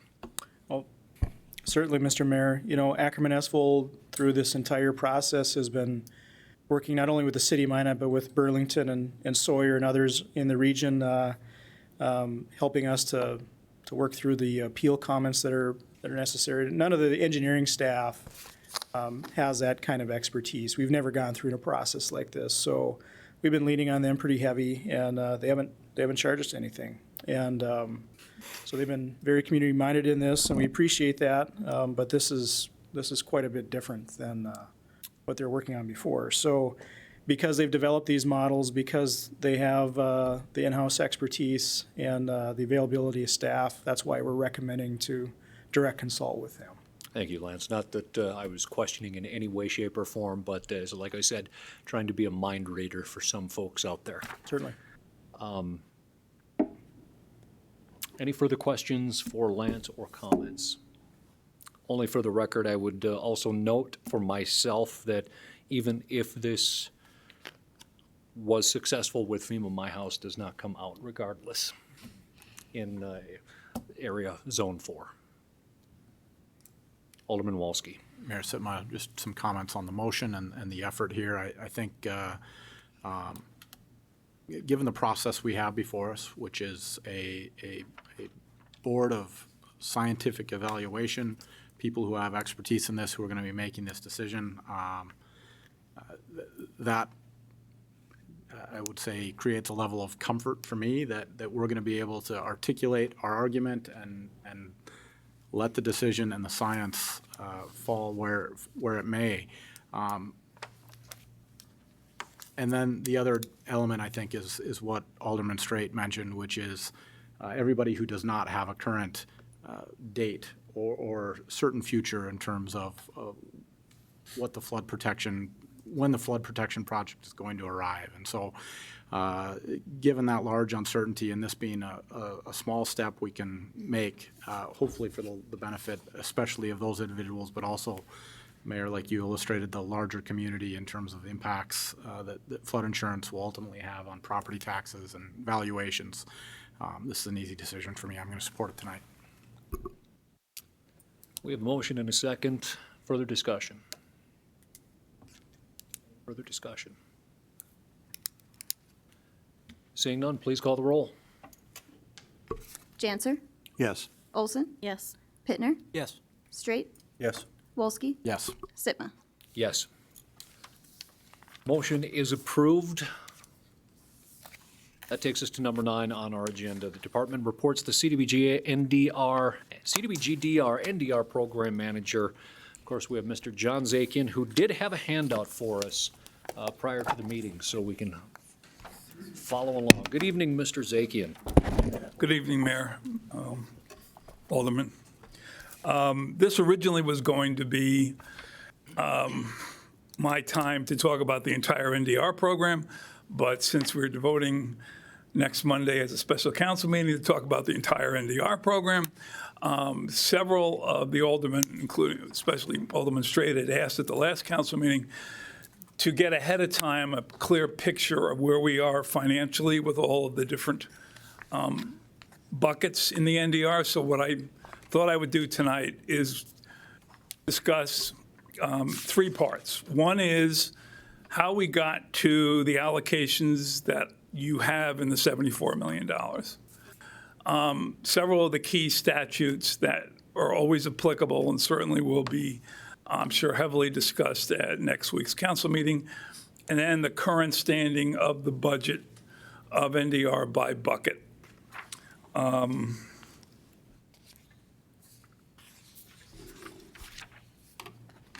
Let's see if this works. No. No? Derek? That? Thank you, sir. By the way, does anybody, as a light moment, we keep calling Derek. Does anybody realize that Derek is a real person, or do they think it's like an artificial? Is it like Siri, you know? He is not the AI, the computer. There we go. Okay. Hopefully this will now work. So the first thing I wanted to walk you through, if you will recall, Originally, in 2015, the city submitted National Disaster Recovery Competition Phase 2 application. They had been down-selected from the Phase 1, and they were one of the 40 competing grantees. The total amount that was requested in the Phase 2 application was $174 million. The good news was that of the 40-plus competitors, only 13 received funds, and the city of Minot was one of the 13 that received the funds. The challenge was that they did not get $174 million. We got $74 million.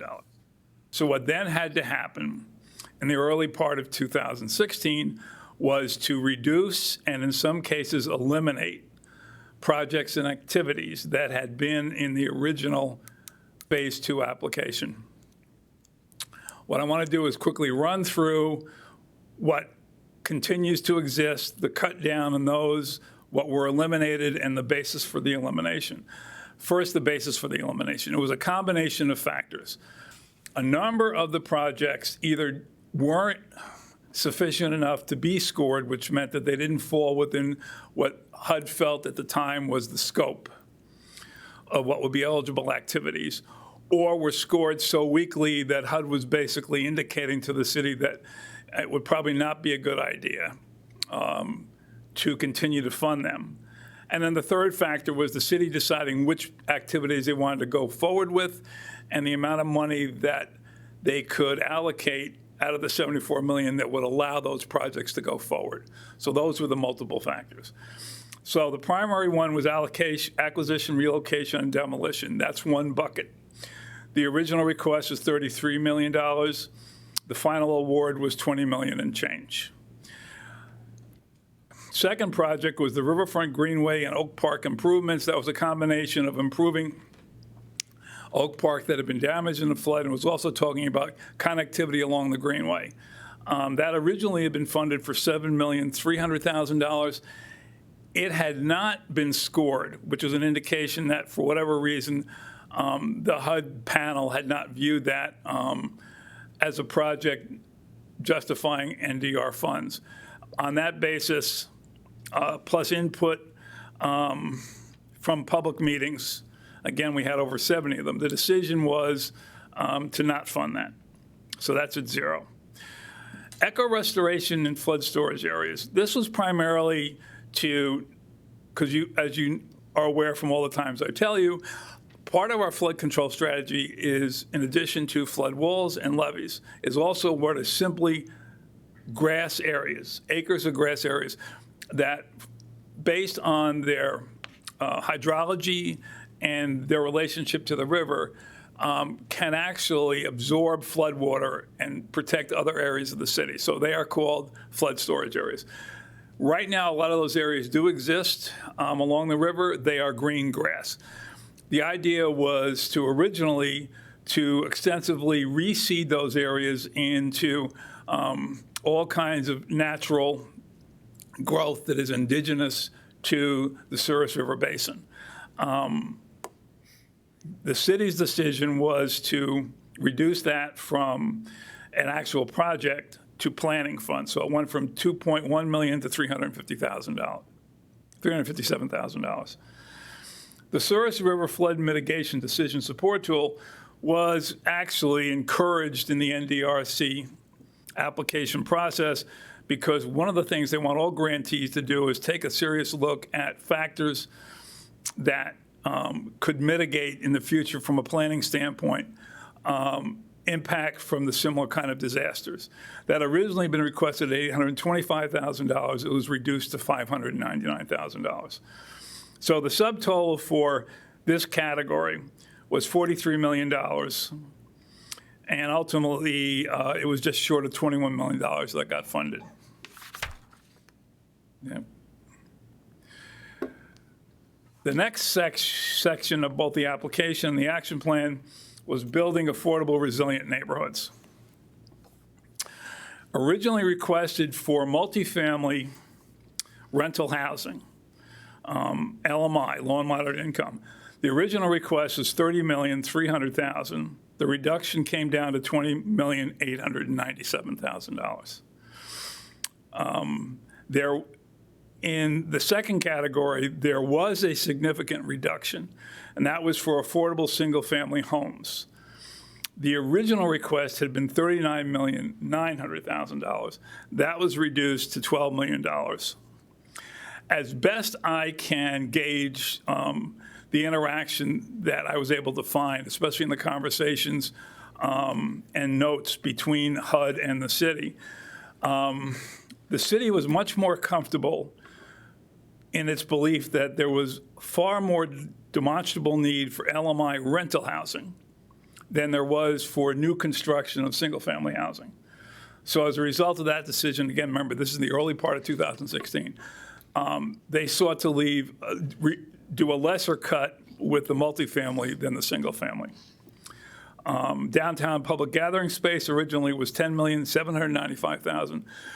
The city was able to defend that, even though it was one of the lowest scored in the application process, and they reduced it to $6 million.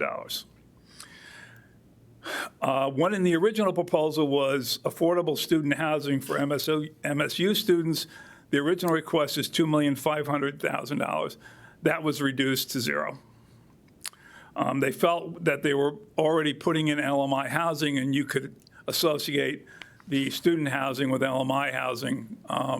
So they felt they could justify eliminating that. Same thing with the next one. There was a proposal for downtown student housing. This was more specialized to associate with maybe creating an art district in the downtown and building off the art focus of MSU. The input that was received from HUD was that this appeared to be too far a reach for resilience funding. So the original request had been $5 million. They reduced it to zero. Family homeless shelter was scored the highest in the application, so it's not surprising that the original request of $3 million remained $3 million in the actual action plan. So the subtotal for this section was originally $90 million, and the ultimate cut down was $43 million. And the final piece, relocation of City Hall. There was originally requested $3,750,000. They maintained the $3,750,000. The Minot Center for Technical Education was originally at $10,700,000. It was reduced to $1,540,000. And to be honest with you, I've searched all I can, and I cannot gather why that was such a severe cut. But it was, and the HUD accepted it. They didn't question it. And number 3 relates back to the MSU proposed housing. There was a proposal to create an arts department, move an arts department and expand it in the downtown. That didn't score very well, so that originally been requested at $16,500,000, and that was funded at zero. That did not go forward. And then finally, these are not scored. Planning administration, which is a standard part of the process, cannot be more than 20% of the total grant. We are obviously much less than 20% of the total grant. We're at $5 million. 20% would be almost $15 million. The original request was $9,800,000. The cut down was to $5 million, and that was a proportional cut down. So again, the original request was for $174 million, and we finally were told we were going to receive $74.3 million. So that was what caused us to have to reduce and eliminate some of these programs. So that is how we got to the actual budget, and that's how we pretty much got to today. Now, there are a couple of things I wanted to share with you before we get to the actual NDR budget, because they do play a key role. First, the State Water Commission match funds. I'll try to walk through this because I know it sometimes can get confusing. The agreement with the state from the very beginning, this goes back 4 or 5 years ago when we first received some of our original State Water Commission match funds, was always that the state said that for every acquisition or for total acquisitions, we will cover up to 75% of the expense. City of Minot, you only have to cover 25% of the expense. Currently, because we've had to aggressively use NDR funds, and the state, to their credit, have been giving us additional funds during the biennial appropriations, they have not been keeping pace with the pace of our spending the NDR funds. If you look at it this way, we have allocated $20 million in acquisition, relocation, and demolition. The presumption was that if we're going to do 75-25, that means the state would give us $60 million by now. In fact, it is much less. It is at currently under $30 million, less than 50%. What that means is that currently, as we stand here today, the current split is only 49% state, 51% NDR. What I've done here is an exercise to show you that if we do not spend another penny, and I'll go into this when we get to the budget, but if we do not spend another penny of NDR funds, and we use the $11.9 million that is the most recent allocation that we received 4 months ago, we will still be well below the 75-25 match requirements, which means we will be fully in compliance with what the state requires. And we will still have a balance of $3 million of State Water Commission match funds to spend. That is, if we acquire everything remaining in buyout area 4, everything remaining in buyout areas 1 and 2, and everything in the current new buyout areas 6 and 6A. We will still have a State Water Commission balance. It's $3 million to spend on acquisitions. Now, caveat.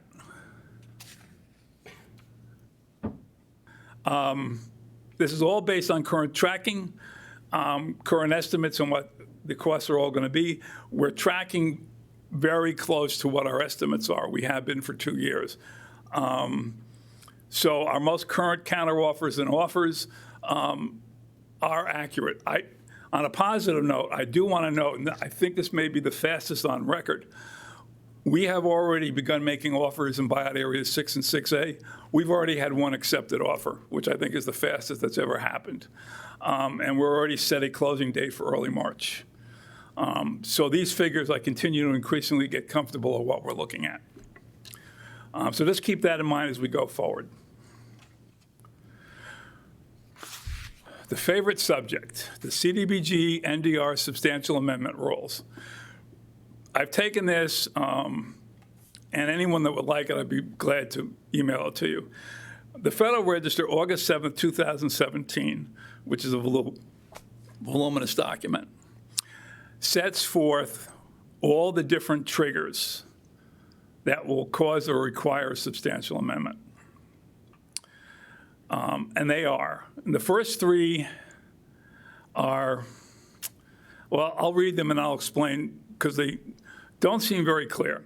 Any changes in the funded portion of the Phase 2 National Disaster Recovery Competition application that, in HUD opinion, adversely affects grantee ability to carry out the grant.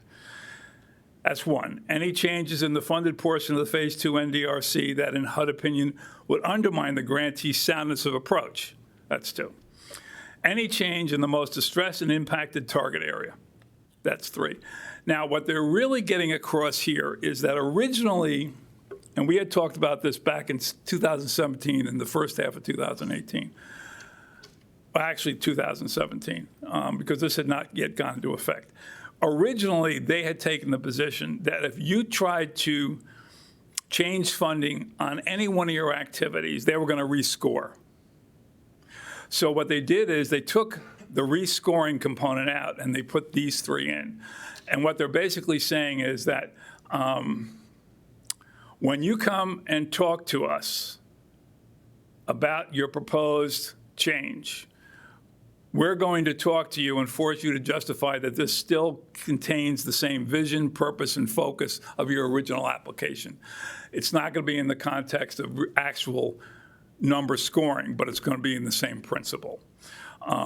The other significant difference between a substantial amendment under NDR and a typical substantial amendment under disaster recovery is that for NDR, I have to go to HUD before we actually start the process. Now, you can authorize me to proceed, but I can't proceed until I confer with HUD and HUD tells me I can proceed.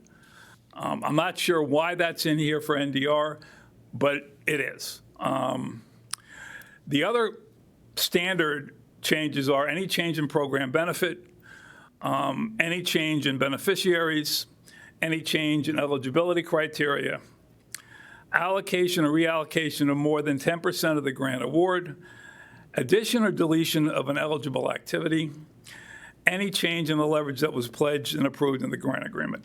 The one I want to point out to you, because I know there, and I have talked about this, there's been focus about the movement of money, 10%. Keep in mind that if just hypothetically, a project current in the action plan is considered next week for defunding, that is a deletion of an eligible activity, and that will in itself trigger a substantial amendment. I just wanted to make you aware of that as we go forward. The other key policy is the Uniform Relocation Act as it relates to the acquisitions under NDR. The key requirements going forward, it has to have a defined project for a public purpose for eminent domain. Everything we're doing is considered eligible. All flood control projects are considered eligible public purpose for eminent domain, both under the North Dakota Century Code and also under the HUD rules and regulations. The area for which the properties that are to be acquired have to be clearly defined. It can be done by design, plan, or construction project. We need to know a boundary, because then we have to be able to show, which we have been doing thanks to Dan and Ryan, the city and the Souris Joint River Board, that these are the only sites we can use. We can't use alternate sites. If we couldn't show that this is the only site we could use, then we'd have to use voluntary acquisition. That wouldn't get us anywhere. And then the other piece is that we need to know a defined boundary, because we have to offer to purchase all the properties inside that defined boundary. If, again, hypothetically, and I know this may be coming back to you soon, there is a shift in the M15 plan, they are going to have a defined boundary. So that will fit the standards. But I just want you to be aware going in that that's what we're up against. Now for the budget. So for acquisition, there is a total current allocation of $13,701,000. We have spent $13,701,000. There is an additional encumbered out there that we have not spent yet of $40,988. The reason that's in there and it's a negative is that we haven't gotten billed for it. In all likelihood, remember what I told you back in the state slide, that $40,988 will be paid by State Water Commission match. But we're showing it here as something that had been encumbered and anticipated. Demolition, we have a budget of $2,402,000. We've paid $1,489,000.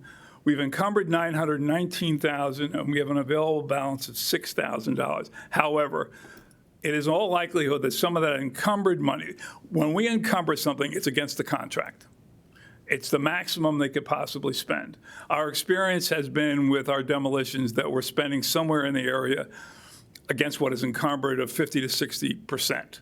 So some of this money, just for transparency's sake, eventually, some point this year, will be freed up and flow back. So the balance, instead of being minus $6,000, will actually be a positive. Relocation is currently budgeted at $3,900,000. We have paid in total $2,773,000, and the available balance is currently $1,140,000. Now, a lot of these costs, again, we can offset with State Water Commission match. Again, that's why I wanted to show you that figure in the first place. And again, we're nowhere near, if we stop spending all NDR money for the next 2 years, we still wouldn't get to 75%, 25%. So we're still well within what the state expects of us. downtown public gathering space. Total allocation is $6 million, total paid $196,000. If you will recall, and this is a good example of it, it's a good question to ask, where do we pay CDM Smith their contract costs? And what we have been doing is very diligently, thanks to the finance department, we've been tracking it. So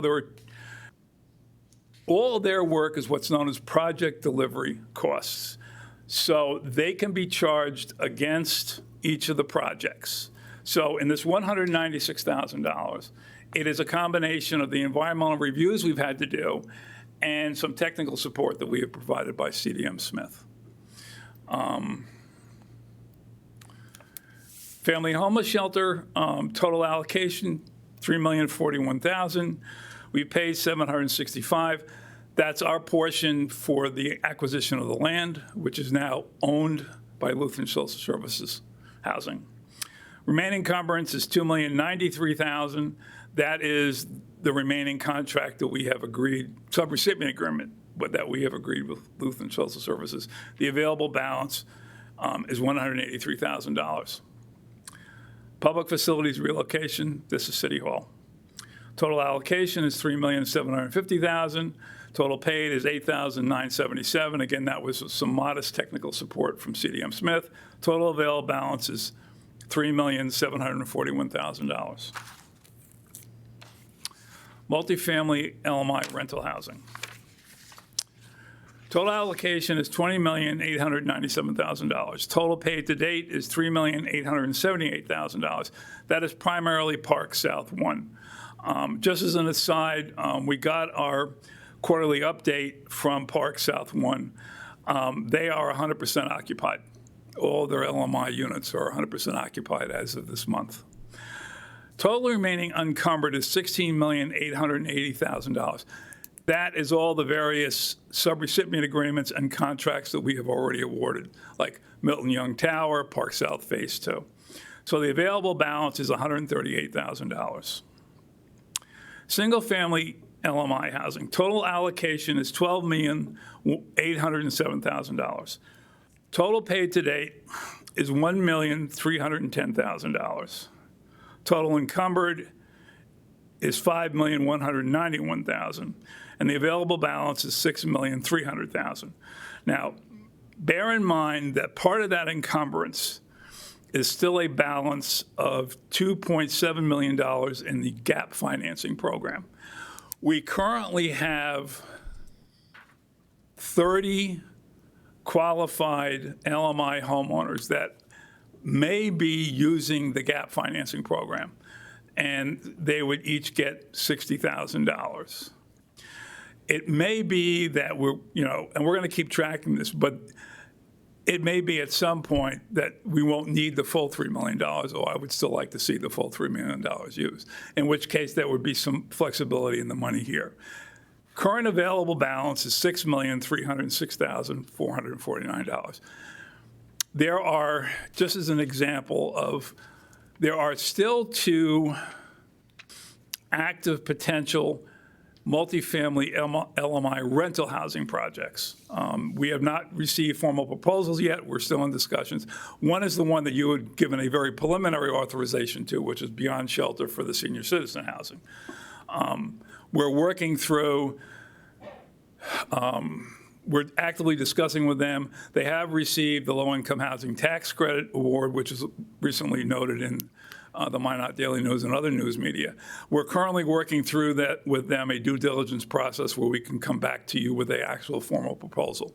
Now, an option would be to move some of the LMI housing, single family, to multifamily, or not to go too far aside, but we still have more than sufficient balance in the CDBG DR allocation 1, where the original project with Beyond Shelter was an allocation 1. So we could actually use, if we come to fruition in the negotiations we're going on with them now, we could use that allocation 1 unencumbered balance to fund that project. So there's still, potential as an alternative to looking at NDR funds.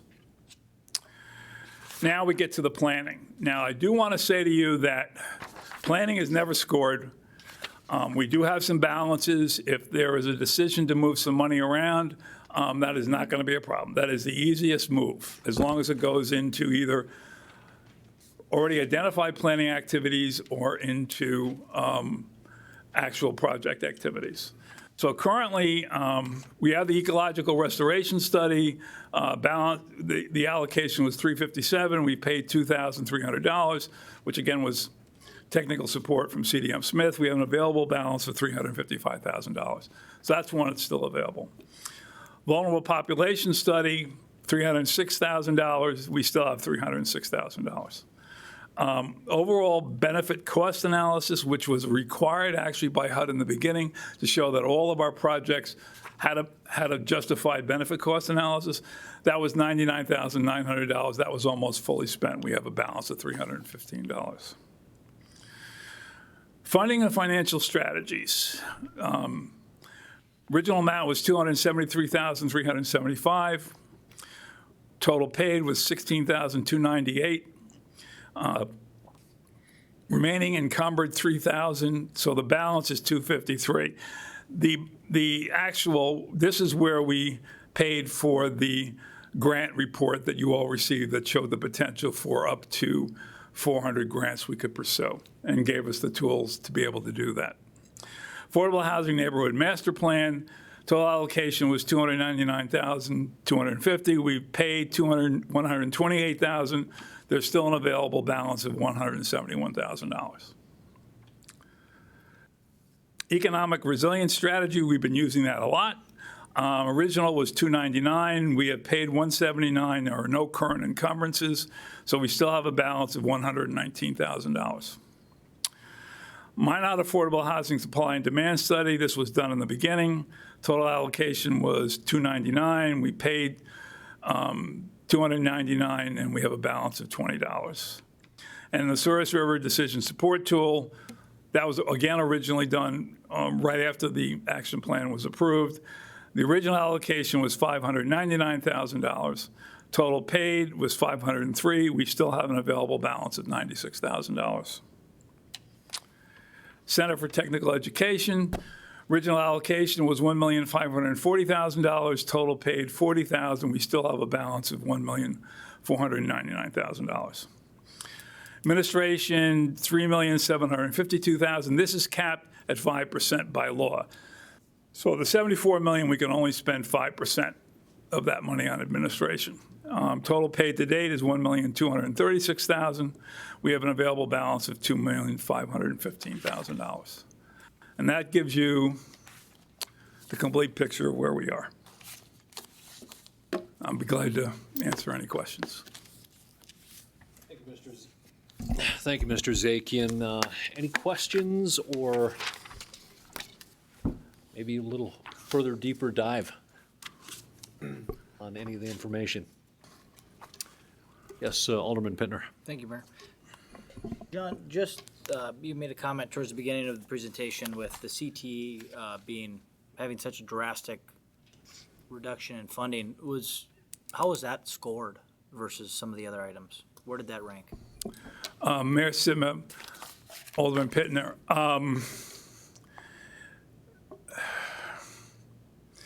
Of the low, well, the way I would say that of the lowest scored ones, that was the highest.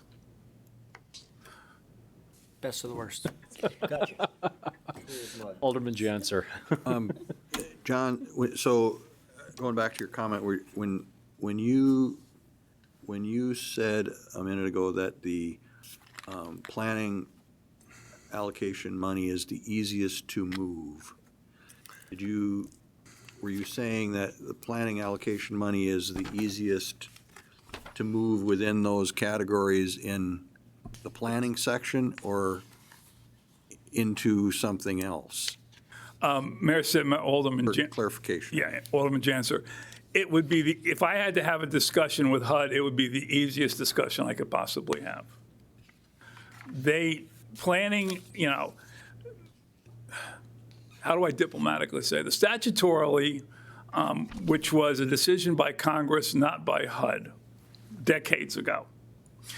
They allowed 5% of funds to be spent for administration, 15% for planning, and then the balance, 80%, had to be spent on activities. If HUD had their way, they would definitely give you the admin, but they would just as soon see 95% of the month's money spent on activities. So, Okay. Alderman Wolski. Mayor Sitma, thanks. John, hypothetical. sure. Adding a new activity.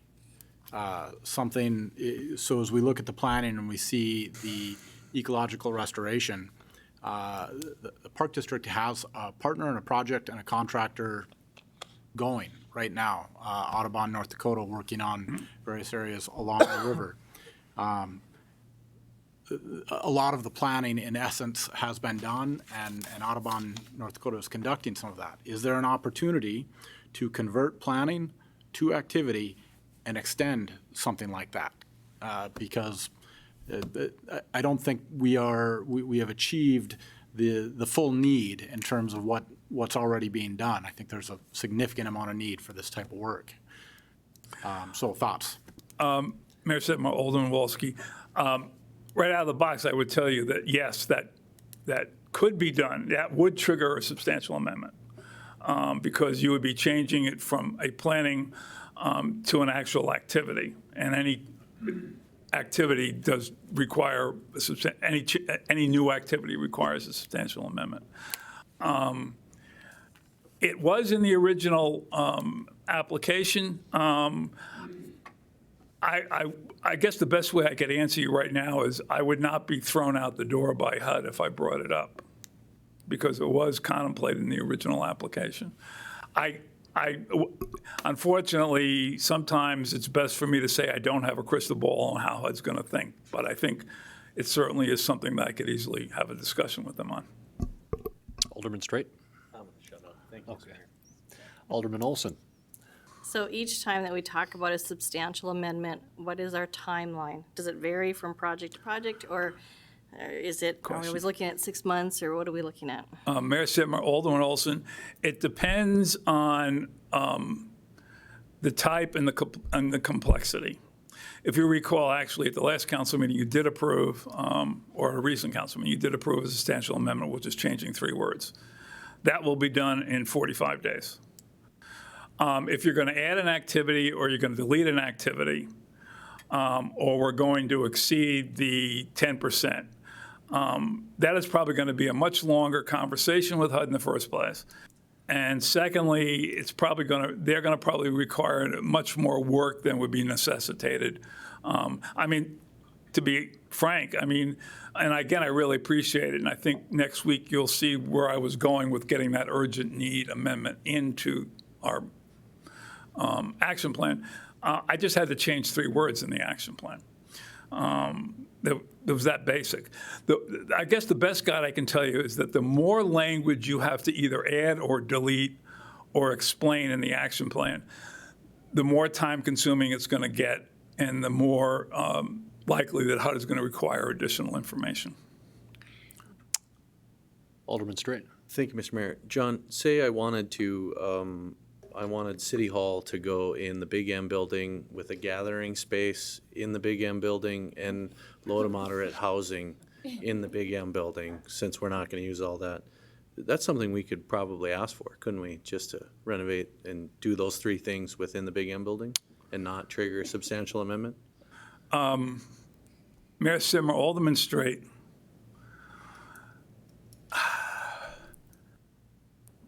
City Hall and LMI housing actually would probably, whether it was the Big M building, Wells Fargo, or wherever, would probably not require any discussion with HUD. The problem with the gathering space is that we promised them 2 acres. That's right. So shocking that I would forget that element. I apologize. Well, that's why I'm here to, you expect me to remind you, so. An interesting proposal, though.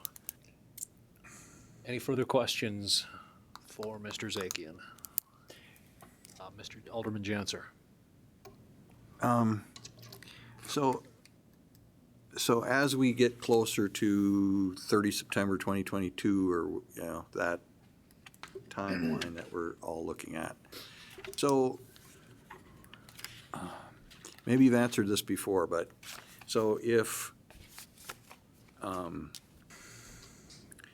let's say we ask for a substantial amendment to do something, and, you know, then do we, if we got it 6 months before the deadline, do we have to just have the money committed, or do we have to have it spent, or what's the, you know, or if we haven't spent some of this money, what happens?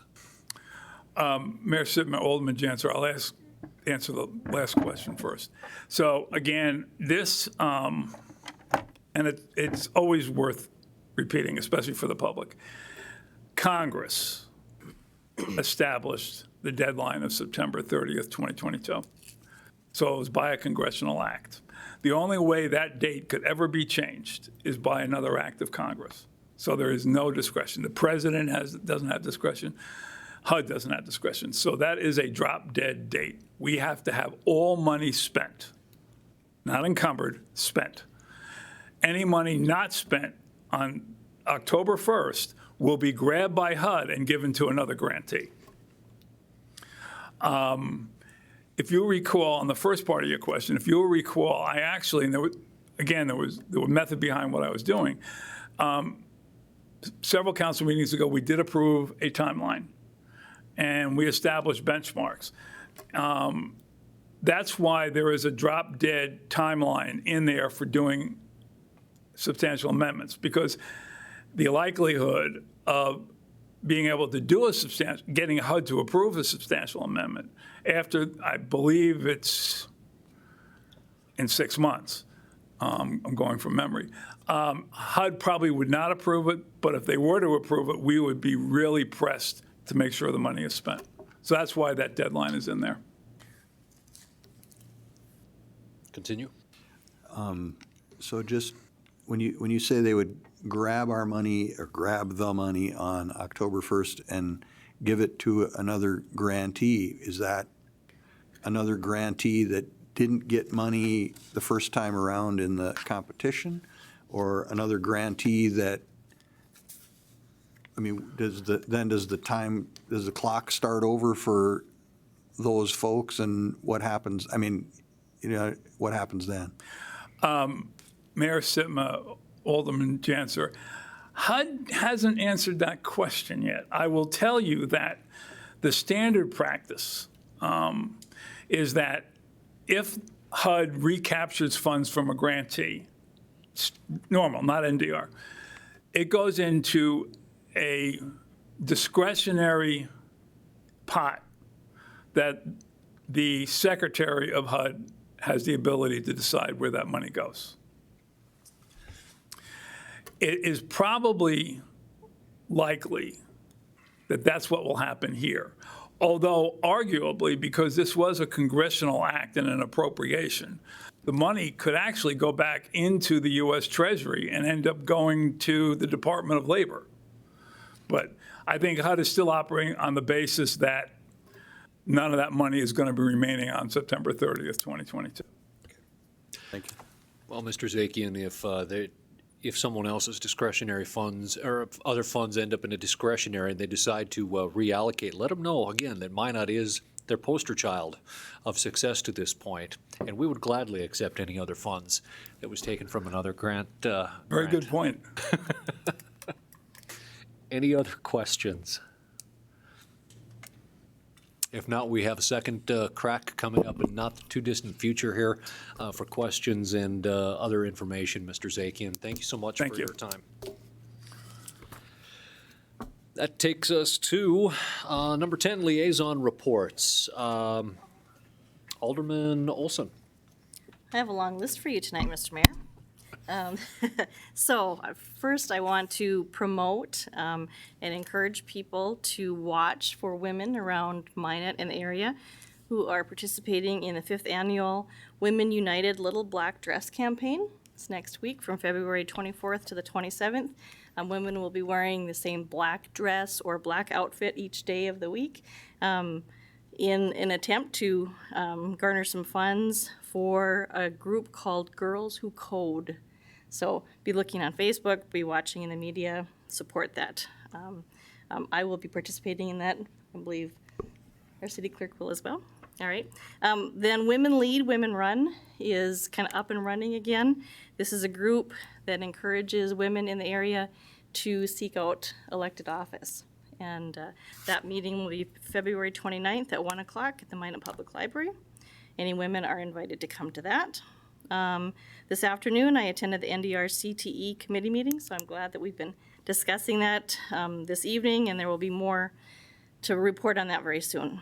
I've still been actively participating in the Census Committee. We are now meeting twice a month instead of just once a month, gearing up for that April 1st Census Day.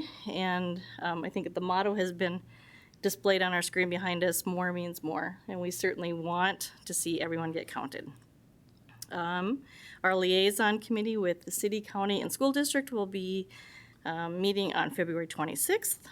I will be offering the welcome at the International Mother Language Day at MSU this Friday.